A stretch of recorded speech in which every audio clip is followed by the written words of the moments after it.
Patrick, and thanks all of you for making this in the morning. Yeah. We have a very interesting topic around here.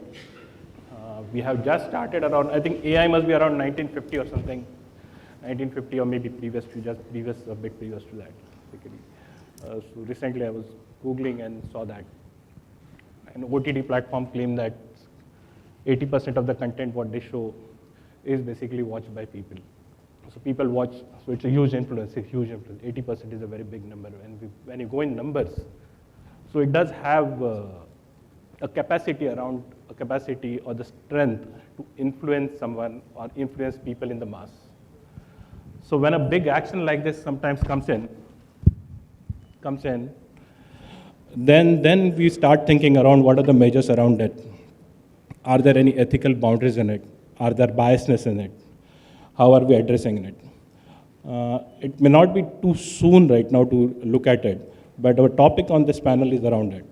We have a wonderful panel with us, and we'll be talking around what are the ethics, what are the biasness that AI takes in, what are the measures that we can do to mitigate this biasness. Yeah. So a quick introduction on the panel. We are working, all the panel is basically from customer experience, from pharma, from BFSI, so it's a mix of that. It will be an interesting topic to go around. So my first question is around to Swapnil, basically. So going ahead, what are the ethical challenges do you think around building AI systems? Or are there anything that you would like to keep on it? Thank you so much for this question. And being part of customer experience out and out and understanding the pulse of customer. And now when it comes to adding AI into it, which is artificial intelligence, and that too on a conversational model, because human touch and technology touch, we call it phygital. It's very important at the moment, and it's need of an hour, as we call. Somewhere we feel that at an e-commerce level, what the challenges that we face in terms of customer needs, customer wants, and customer expectation. These are three different dynamics that we go through on a day-to-day basis. And after COVID, the new normal started, and now we are back to our normalcy. The changes are way different, and the expectations are way different than what we have seen in the past. Now, when it comes to adding AI into our day-to-day operations, in our day-to-day customer lives, it is very important for us to plan it in the right manner. First, to plan.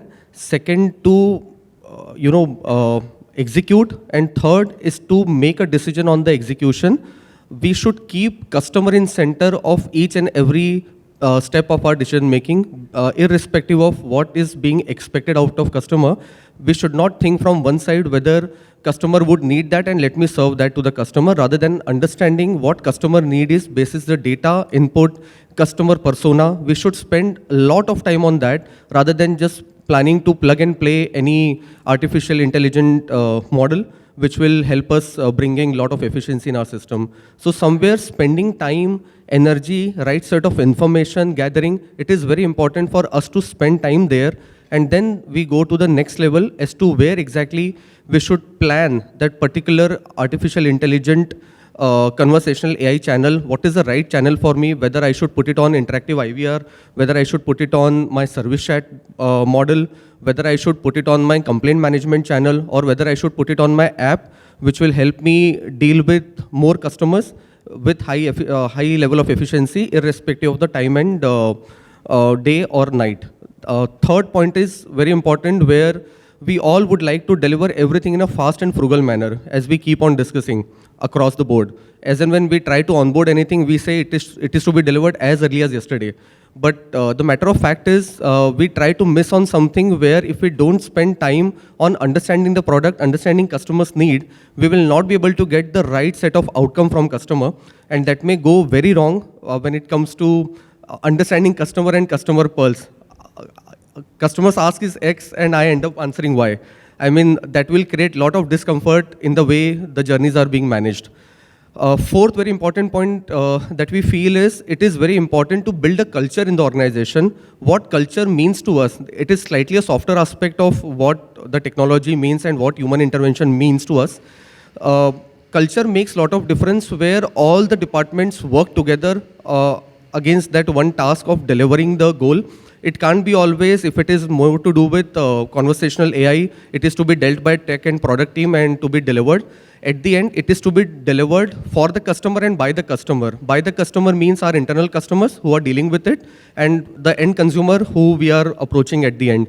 So I strongly feel that we should have a collective approach in order to deliver the last mile results to the customer, which will be beneficial for the organization and at the end for the customer. And as I spoke about the first point where in the decision making, in the planning and execution, customers should be kept in center and considered throughout in the journey when it comes to planning, deciding and delivering something. And it is very important once the feature goes live, there is some sort of bias that we continue considering with us where we have done the right set of information configuration, whereas the outcome is not right. In that case also, we should keep customer in center, keep checking with customer about what their expectations are in the form of surveys. And the way we are managing conversational AI at Tata Click, we have been connecting with customers, checking with them in order to get CSAT surveys of our bots as well, not only human interaction, but we do consider bots as well, where we keep on doing their CSAT surveys, keep on checking what is it that we can do right. And then we have taken a next step and involved our social media channels also in a conversational AI format, which is really helping us to build high level of efficiency and driving great results when it comes to avoiding non-value adding activities to the core. So Swapnik, just I will take a bit up ahead on this question. When you started off with the whole journey, how do you see the overall acceptance of your consumers when you started implementing basic AI systems on floor, and then how did people accept it? Yeah, that was another challenge for us when we started preparing for it, when we started, having a brainstorming sessions as to where and how we can add value when it comes to conversational AI. First up, what we thought that we went live with service chat as a key channel, which is available for customer 24/7. And now in the digital era, customer, what we have seen as a trend and did certain market studies as well, where we could figure out customers are more comfortable talking to us over the chat because WhatsApp and other chat channels have become more comfortable channel for people to talk, interact, and probably solve the problem rather than keep on initiating call, staying in a wait line, etc., going through the IVR channels. So we thought of putting that across on our service chat platform.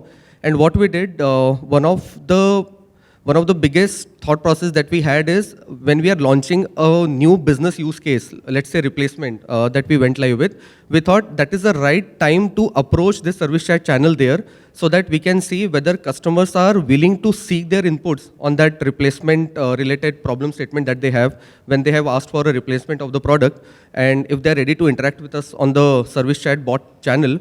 And that really helped us to figure out almost 70 to 75% volume started, we started having traction on that replacement channel, and post that we just replicated on rest of the problem statements, and the results are out and out beautifully performing for us. It is helping us to deflect calls at inbound and helping us to drive with customer empowerment, where customers are empowered to get answer rather than any other channel which is involved human intervention after a point. So that's really helping. Great. This is for Sachin. Now, as Smith said, systems are built, you keep the customer at the center and you build around him. But the whole thinking process comes around basically who's building it. So there may be some biases built in it, or they may seep into it. Because end of the day, it's a machine. You put X and Y, it is going to give you X plus Y only. It is not going to give you Z and X, Y, and that. So how do you keep this biasness out, or how do you look at it that it is not biased or influencing something other than the border? Thanks, Sandeep. Am I audible? That's a $1 million question, if you ask me, and you've asked me. So I just want to start with one statement before I go to the nitty-gritties here. Building a chatbot, and this is something which I, from my personal experience, truly believe in. And I see the strings of this statement across all topics related to AI. Building a chatbot is like educating a prodigy child. I'll repeat this. Building a chatbot is like educating a prodigy child. It's a prodigy, it's ahead of us. It can compute faster, much faster, it's smarter, but it needs to be educated, which is in our hands. So don't call it building, call it educating. We have GPTs of the world, we have Bards of the world, now Gemini. But the real challenge in building a bot, it's one, get it out of your head that it's going to be a plug and play. Yeah. Second is, just like in schools, there is a board, there is a medium, there are the kind of teachers that you have, the kind of teaching system which is there, the kind of evolution from one class to the other, the reporting card, etc., which is there, what kind of practical applicabilities of the theories that are taught, what is the infrastructure around that. All that holds true for AI as well. And learning is continuous, of course. So it's a continuous process.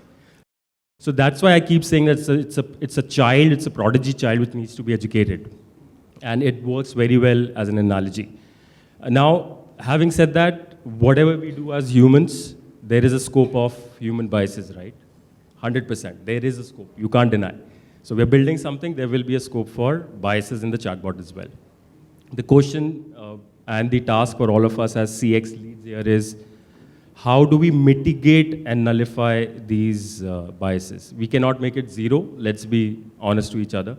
How do you make it close to zero? That's the task. So I'm going to share some fundamentals and some principles, if I can call them, which help us do that. Point number one, we should always be damn clear about what is the in-scope and out-scope of the bot. Okay? Don't boil the ocean just because you have access to the World Wide Web and the data, 175 billion parameters of ChatGPT. Okay? Don't get overwhelmed and excited by it. Don't boil the ocean. Define your use case, make it contextual. What is it that you're trying to solve in scope? What is it that you will not touch out scope? It may be available because, as I said, there are 178 billion parameters that are available now. Make sure that the out scope is clearly hard-coded as the treatment that you want to give it. Don't leave it, as I said, for the algorithms and the continuous learning to play a role. Yeah? Who all remembers the Microsoft Twitter bot Tay? Anyone recalls 2016? That's what happened there. They tried to boil the ocean, fed Twitter everything under the sun which was available in Twitter to it, and said that here's a bot, it will have a conversation with you. 24 hours they had to bring it down. Why? Anyone recalls? It became racist on its own. And again, the word is not on its own. You fed something, and it built on it. So classic example. So one, in-scope, out-scope, damn clear. Point number two, real-life data for your in-scope. So out-scope I mentioned, right? It has to be a hard-coded decision. For your in-scope, only and only real-life data. Nothing else. Your website, your articles, your content, your conversations, like we have millions of customer conversations in our data bank. That becomes our real-life data. We're not going to talk about customer conversations of the world. Okay? So make it real. What happened with Google last year? Google Bard. Factual errors were spotted, right? You guys remember that? That costed Google how much? $100 billion. Because, why? The in-scope was, again, kept open for the bot to kind of hallucinate. And it's a word, by the way. Hallucinations, if you look at AI technology, is the biggest problem that Googles of the world and Microsofts of the world and even ChatGPTs of the world are facing. It hallucinates, just like what we call common sense. So I had an experience in Mumbai. Now I am in Indore. I don't have any data of Indore, but I will try and use my common sense. That's what the bot does. It's called hallucinations. So to avoid that, please feed real-life data for your in-scope. Don't leave a scope for hallucinations. It's a tough one to tackle, but sooner or later we'll get there. And keep me honest on the time, Sandeep. Third, I'm going to run through a little faster here. Transparency. Call it out. Set the expectations with your customers. It's a bot. It is called Sachin. It's a bot. It can do this for you. It cannot do this for you. Align the expectations. The minute your intent is, it's a human interacting with you. Let me create a bot which is like a human. Wrong, boss. People will catch it sooner or later. And expectation misalignment. So undercommit, over-deliver. Transparency. That was third. Fourth, diverse and thorough testing. So you educate, then you very, very diversely you test and thoroughly you test. Classic example, 2017 video which went viral. Most of you would have seen it, the soap dispenser. Primitive intelligence, not even artificial intelligence, right? When it was, a hand of color was put under it, it didn't dispense, despite all the training. Why? Because all the sizes of the palms, small, medium, big, were all white people. Yeah? So, classic example again. So, the testing has to be diverse, and the testing has to be thorough. Then only you sign off that yes, it's not the use cases, it's the use cases across 1, 2, 3, 4, 5 parameters, same use cases. Yeah? So that's fourth. Fifth, continuous governance. And I'm going to give you a classic example here of what we are doing at ZepPage so that you guys can relate. Before we launch, we are amidst launching the AI, and we have a bot, it's a content bot, but we are enhancing it to AI/ML. Before we do that, what we are doing is, we've created a mirror of that bot for our advisors as a consultant. So the bot is, for every VOC of the customer and a problem of the customer, is telling the advisor that I think we can reply like this to this customer. Best option 1, best option 2, best option 3, wherever there are more than one. So the advisor is first rating, evaluating, and marking the bot. So what's happening there? It's like from classroom training, you're out in the field, but you're yet not out in the tournament. So continuous governance, mark the biases, rate the biases internally first, fix them, and then sign off and move on. Fifth will be your customer feedback, as Swapnil rightly said. Make all conversations, all small placeholders of conversations, not just towards the end. Towards the end, the customer will either be satisfied or not. So don't put a placeholder only at the end. Wherever he's conversing, give him an option. Give him or her, like see how I was biased here, him or her, an option to say thumbs up or thumbs down during the interactions. Capture which thread is kind of getting robotic or not relevant for the customer. Yeah? And last but not the least, definitely not the least, keep human in the loop for the customer and for yourself. If the customer is saying that this bot is good, but I don't think it's understanding what I'm trying to say, should have an option to speak to a human. Same internally, as I said, we are using the bot internally, but right now we're using it to put the best automated, the advisor would have taken 10 minutes to draft it, the bot has given it in 2 seconds. So efficiency, utilization of AI ML, but there's a human involved. Yeah, so those are the 7 principles or fundamentals that if we keep in mind, that can really help nullify to a great extent the biasness which comes in chatbot building. Thanks, Sachin. A real good point. You're bringing up a prodigy, in fact, and we're just scratching the surface right now. Let's see how it goes on. And you also ended on the human element. Now, Akash, this is from a healthcare industry perspective. End of the day, it's a machine, basically. Are we able to really build up emotions or an empathy in this system, or showcase a screen of emotions also like that?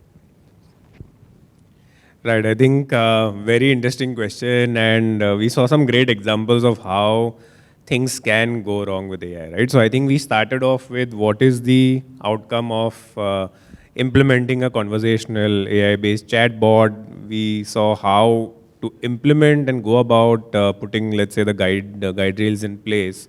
I'm going to zoom out a bit about a 30,000 feet level and try to cover this question with some examples of 2 different tools that are actually going about doing this. So let's break that question into 3 parts. So you mentioned emotion, empathy, and ethics, right? I think these are three very different pillars of at least humans, of how we operate, apart from the whole motorized movements that we make or how we think. And that's where on the ethics front, right? So there are more than 200 set principles out there which a AI chatbot needs to follow.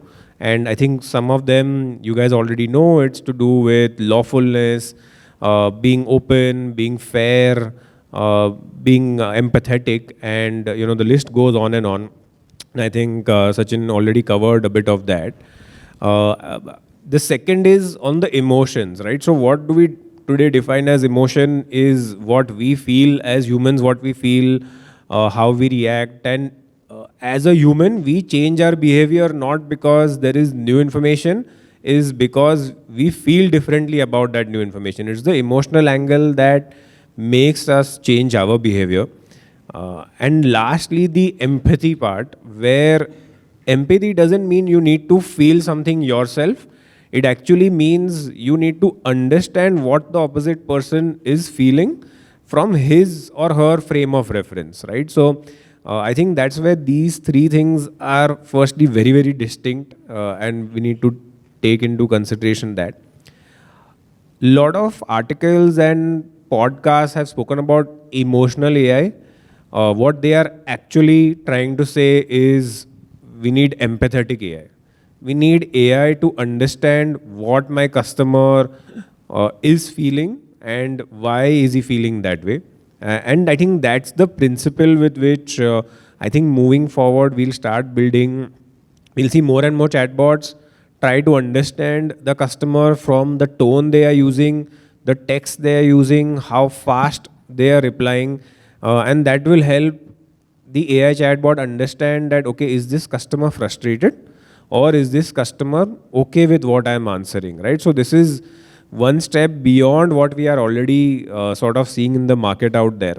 And on the customer support side, right? So over on the customer support, where we have seen AI chatbots that have already been implemented, largely in the past it was more to do with press 1 for this, press 2 for this, and that wasn't even AI. Now we are seeing actual conversational AIs come in place. At least one of the companies who are good friends with me is Haptic, and Haptic has really brought about a sales cockpit AI chatbot, what they call it as, where they have trained the AI to one screen everything that is there on the website. So let's take the example of maybe IKEA. If you have an AI chatbot on IKEA, it first reads through all the catalogs that is there.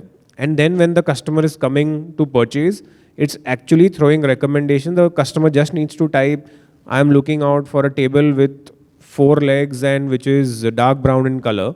And that's it. And the AI chatbot is throwing maybe 3 or 4 options, right? So that's at least one use case how it can be implemented. I think a second use case on the customer support front is as the customer starts typing, depending on the tone of how he is writing or depending on how fast he is writing, immediately the AI chatbot can escalate it to a live agent. That this guy is frustrated, let me not continue to chat, let me just put him on to a human. Or the other way around, if a customer is nicely responding, if we feel he is satisfied, that's when you actually tell the customer that, okay, rate this conversation or a thumbs up, thumbs down, as you mentioned, because that's the true rating that you will get. If a customer is frustrated, he will leave no chance to give you a thumbs down, right? And I think everybody in this room has seen examples. You mostly get tickets which are negative and not which are positive. So I think that's where, again, in customer support, empathy-based AI will completely change how we manage the tickets. And lastly, an example that's most favorite to me and close to what I do in healthcare, right? Healthcare is probably the epitome of empathetic AI, where empathetic AI is required, where the customer is actually, in pharmacy, we don't even say it's a customer, it's a patient, right? So our internal lingo for a customer is a patient. And I think that's where you need to start, right? You need to understand if it's a patient coming, he's either buying medicines, diagnostic tests, because if either he is ill or somebody in his family is ill, And I'll take the example of another startup that's trying to crack it in the healthcare AI world. It's called August AI, and it's fantastic what they have built. It's extremely conversational in nature and extremely empathetic, at least in the examples that I've seen, where if you are talking to August AI about a problem that you have, it will first give you a small line that we hope you will feel better soon, or oh, that's sad that you have fever, but here is what you can do as home remedies. And then it continues the conversation till ultimately it figures that, okay, I am replying too many times and asking too many detailed questions. Let me just tell the patient that, okay, please go visit a doctor. Right? So that's again, it starts off with empathy and then ultimately is taking the decision to move you to a live agent. It even analyzes your diagnostic reports. You upload a diagnostic report, it is going to read it and tell you again in a very empathetic manner. It straight away doesn't give you the negatives, it gives you the positives and the negatives of the diagnostic report. And then, okay, you can probably tell the agent that, okay, what are the negatives, right? So I think empathy is going to flow in a very different way moving forward, and it's going to be very interesting to see this particular space from empathy perspective. And that's one place where we'll be all closely watching. Uh, so, how, and end of the day, when a customer or a consumer or a patient interacts on a virtual assistant, a chatbot to an AI or digitally, he will leave a digital footprint. So this is how this for you, Vaibhav, how do you capture this and try to improve your systems? Because when you start the systems, you're at level 1, and it has to get smarter and smarter. Thank you. Thanks for the question, and good afternoon, everyone. It's nice to see some familiar faces and some new one in the crowd. Very, very important question. And when I look at this, not from wearing a pharma lens, right? Overall, from an industry perspective. Sorry, am I audible? Okay. So when I look at it, I see, okay, what's the North Star? Do we even know what good looks like? Do we know what are we even aspiring for? It's, oh, this is cool, let's do chat GPT-like solutions, or let's do walks, Copilot, and those are for buzzwords. We all want to do it, but what really good looks like? Do we have a vision as an organization or as an industry? So that's something that it's critical. So when I look back, and when I'm asked, what's the roadmap in terms of you building an AI-enabled conversational ecosystem for the organization? So I look back saying that, okay, do we even know what good looks like? So for me, coming from pharma, right, again, a little bit of bias, I think of who's my trusted advisor when I want to have a conversation. Can I think of someone like that? First thing that comes to mind is a doctor. My doctor is my trusted advisor. If I have any ailment, I go to him. I'm very easy to talk. He's very easy to talk to, interact with. He doesn't ask me unnecessary questions. He gives me an advice or a prescription. I take that, and I feel better. I go back. I tell him, etc. So that's the level of trust, credibility that I have with him. There is empathy and context each time I talk. There's value for my time when I talk, right? So can I translate that into something that I'm building here for my organization, right? Or from an industry perspective. So that's the vision. That's where I start. Where I am right now, or where the industry is at right now, not there, not even close. So typically most, speaking of within pharma, you'll find a lot of companies trying to get there on that roadmap, but starting off with button bots, as I call it. Even WhatsApp, or you go to the website, you click a menu option, you type anything, doesn't really matter, it'll still give you, depending on what the menu options are. No fault of anyone. Pharma as such is evolving on that. One example I'd like to quote is what you should not be doing. Typically non-pharma, I was actually late on paying my electricity bill. Not late, basically I wanted to refute an electricity bill that I got. I was not at home, I was out for a month, so was my family, but I got a big bill. I wanted to ask why. So I figured out, I went to their website, they asked me with a bot, and I was interacting with the bot, they asked me to enter my phone number. Okay, they didn't even validate with an OTP. Next question they ask me is, what's your account number, 9-digit account number? Why can't you link my phone number to my account? Why is there even a need to do that? I couldn't find it. It was not handy with me. I forgot about it. I shut my laptop. Then I remembered, oh, I needed to talk and refute. So I was driving and I called a number, right? Now I'm going into IVR or voice. While I do that, they should know that the call has come from a phone number, right? So why even validate or ask again, are you the same person? And they did not ask me for my OTP, anything. They again asked me to enter my account number. Now here I am with a single device, driving. How am I expected to punch in 9-digit of account number that I don't even look at for the rest of the year, right? I'm not even interested to know what my account number is registered with this. So these are points of friction. I don't trust, or I don't have credibility that I don't have a credibility built with them that I will get good experiences with them. There's no value for my time. Then I was put on hold after I got through this, as painful it did. Thanks to the traffic in Mumbai, I had time to switch over to my email, get that account number, learn it by heart, 9 digits, and then punch it in. That's on my third attempt calling them because I had to disconnect. They actually booted me out because I was not able to enter the right account number. So all that happened. I was put on hold, telling that the call is important to them, and hence I should be kept. Being a customer, isn't that the obvious thing that you should know? I'm a customer. The call is important to you, by the way. And you should recognize that and not put me on a hold. And while I was on hold, I was being sold other products. And here I am trying to refute my bill. I'm not interested. So again, not value for time. They have not understand the context. They've never been empathetic to me on the call. So I've lost a lot of value for them. So that's one. And I don't want to be doing that when I'm creating something. Now, talking about empathy, I think our panelists also spoke about that and context. One brilliant example, right? Again, I'm very impressed with that. My father was diagnosed with cancer, stage 4 prostate cancer. He and me and my whole family went through an emotional roller coaster ride when that was diagnosed. He had to be admitted. He had to be operated. We went through cycles of chemo and radiation. At each time, I was actually rallying between a hospital and home, and I was actually paying for those bills at the hospital, swiping my credit card each time.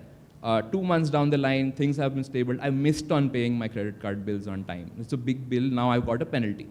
A message coming on from WhatsApp, which is a chatbot saying that you missed.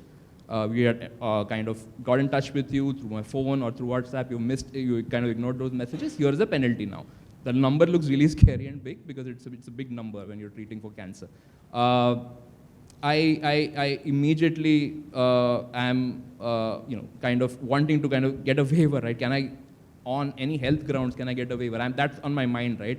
And also I'm thinking about my father at the same time. So I log on to their website. They ask me for my phone number and OTP gets sent. That's it. I look for a bunch of documents asking me or looking for where I can get a waiver on my penalty. Yeah. So that's my search, which I'm doing. I get a bunch of documents, but they're very lengthy. That's regulatory, right? So they have to give me a lot of conditions on which I qualify for a waiver. I don't get a simple answer, no fault of theirs. Then I get a WhatsApp message next day saying that, it's while your loved one or you are going through, I don't remember the exact word, but the tonality was, it might be very taxing or overwhelming if your loved one is hospitalized or you're actually paying your hospital bills or etc. May we assist you with a panel of doctors that you want to consult with while you're addressing the treatment issue at home. That's beautiful, right? I didn't anticipate that come through. That's not a normal chatbot message which you receive from a bank on a WhatsApp. I was impressed. I said, no, thank you. I'm actually looking, I have my doctors that I consult to. Next message is, we also observed that you are looking on our website for waivers on penalty. Now, they have connected my online usage and brought empathy and context into the conversation. I'm very interested what they want to tell me. They sent me a bunch of documents and they asked me if it's helpful. Basically, these documents are for qualification criteria for waiver. I tell them, this is very confusing. I write to them, it's too much information. They break it down. They tell me, just give us 3 things, an exit summary from the hospital, a doctor's report, and the bill that you paid. I submit that online, 24 hours down the line, they give me a waiver, 50% off, and they tell me, because you've been a loyal customer, you never ever, defaulted on your payments. Here is a genuine case and we want to give that to you. So again, I'm super impressed. Even if they'd not given me that waiver, I would have still been impressed with them. So they beautifully connected my journey, which started at swiping my bills at a hospital, to searching on a website for waiver documents, and now closing the loop in terms of what I really wanted. So I'm a loyalist now. I'm actually very, very happy with them. So ultimately, when it comes to, again, your question, right, when I want to make a roadmap. So when you want to make these digital systems stronger, in fact, so what you're saying, basically you are capturing, trying to capture the empathy or emotions, or whatever, at whatever medium that is. I think that's one of our panelists also at the start said that we need to keep the customer at the center, in fact. I think basically Anish holds at it's at mass, in fact, when you see as a customer experience going on at a bank level, basically. And money is where people will be very, very much concerned about it. So how are you implementing things? When I take a clue from Webo, so what journey he had at that time? Maybe your customers may be having a journey related to finances or that. How do you take care of that experience? Right. So I'll just take a slightly contra view, and I know we are short on time, but I'll just for a minute. It's not about which organization I'm from. I just want to make a very personal quip on this. 2-3 things. I think in India, we are all become salesmen of AI ML, and I'll take a very contra view and my sincere apologies. I'm not trying to be disrespectful, and I'm absolutely a big believer in digital and AI. But I just want to put a few things because I don't see these conversations happening in India. I see this happening only in US among a very few people. In India, we have become salesmen of AI because we are just enthralled with the toys that have been thrown at us. Let me take 2-3 examples, and I just want to throw open some points for all of us to chew upon and introspect, because as professionals, we are the ones who will be driving this as well. Point number 1, data bias. The colleagues spoke about the bias aspect. Please imagine most of the data on which all these models are being trained are coming from the West. In India, the local content data has been minuscule. So no matter, the conversation on biases are also on whites and blacks. Does India not have any other biases? In fact, whites and blacks is not even a bias we talk about India. We have not even scratched the surface. I don't want to get into the social and other challenges in India. We have big problems. So whatever models are being built are customized as per West. And in India, we are building a lot of applications. And I'm not an expert, a developing expert, you guys can correct me. But all these models that we are training their stuff on is actually a feedback loop. Just like the colonial era, we have become farmers, data farmers. We are sending off the stuff to the West. They are controlling the thing. I'm sorry, it sounds very, very bad, but it's a fact. Second, have we even considered the impact on employment? I'm not saying that technology kills. In fact, if you see the last 50, 60-year data, every time technology has come in, actually unemployment has gone down. But there's a difference out here. You need templates and models to overcome situations. Today, AI, Gen AI particularly, the pace at which things are moving, we do not have answers. For example, you replace engineers, everybody is happy creating conversational bots because they add value, no doubt. And as corporates, we will all lap it up because it ultimately pays to my bottom line. But what happens to the society? What happens to the workforce you want to recruit later? India has got only 48 crore people working. We have got another 30-40 crore people who are employable but not in the job market. 2050, this number will expand to 70 crores. Now what's happening in West? Yesterday, Bernie Sanders moved a proposal in the US Senate, 32-hour work week legislation. So the West is already an aging population. In fact, they are struggling with having people. So they are moving to a model where they're saying we'll have geriatric population, very few youngsters to support, and a vast Asian population to do manual work, or maybe white-collar work or intellectual work. So let's bring in immigrants and let us supplement everything with tech so that we can have a healthy society for the next 2 centuries. What is the template applicable to India? That's the question we have to ask ourselves. So be it banking, be it any other sphere, yes, we all have to champion these techs. But at the same time, we have to think how we are adapting. How are we solving for the other? If we have got employees in our team, and How are we upskilling them? What is the alternate things we are creating?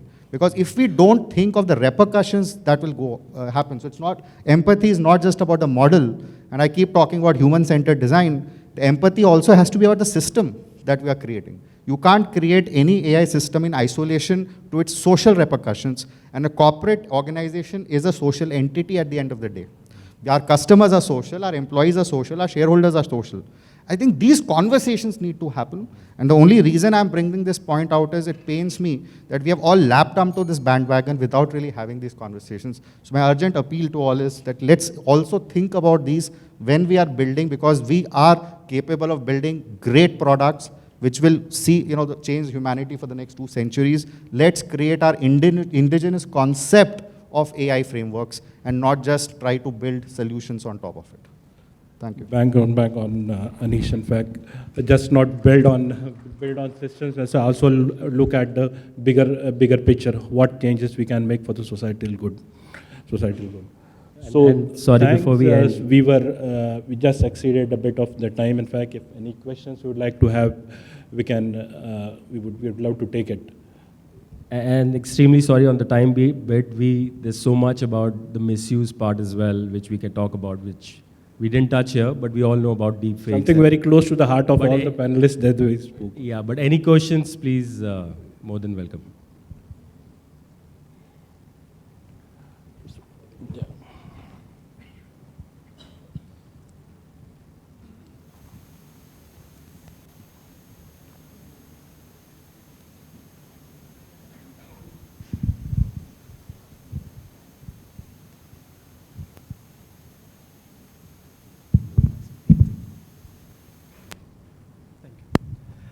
Thank you very much for this enlightening discussion.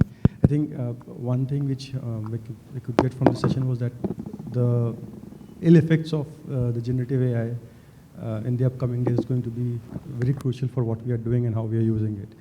I think Mr. Swapnil, no, sorry, Sachin, yeah. So I understand that you have been doing a lot of things on this side. So have you already implemented solutions around the ethics and the validations of the responses, or something that you are still evaluating there?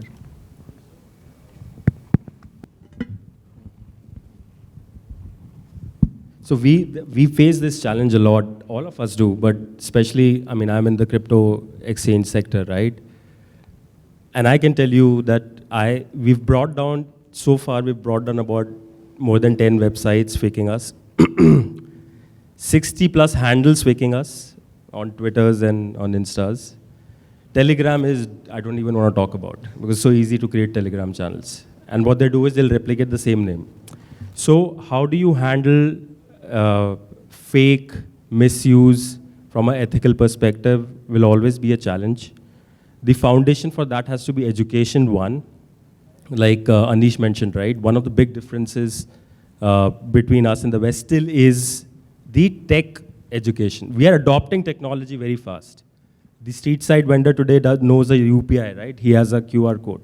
But understanding what is fake and what is not in today's world, where even the educated gets fooled, right, with deepfakes of the world, will need a lot of tech enablement. We're talking about audio watermarks, not just, we're talking about video watermarks. We're talking about your public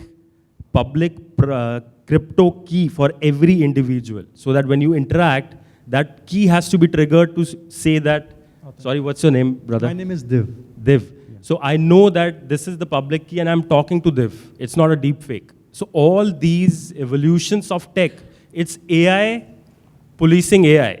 That part is still, there's a big gap, but there are organizations working on it, as I said. We are one of them because we're using blockchain. So there are others who are using blockchain and trying to give a public secret key. It's a public key, but still a crypto key to everyone. And when you connect, you know the audio is Div's, the video is Anish's, and the letter from Sandeep has his watermark, which is validated. So that's the way ahead. Thank you very much. I hope I was able to answer. Thank you. I think we are around here later. I think we can take the questions also around that later. Yeah, Just end so- this session in a minute. And so there's a great need to build ethics, mitigate biasness, As Anish said, there's a bigger need also to look at what are the societal changes it will cater to. And end of the day, every customer should not be an open playbook for all of us. So there will be a silver lining between it, that how much you are going to penetrate it. Thanks a lot.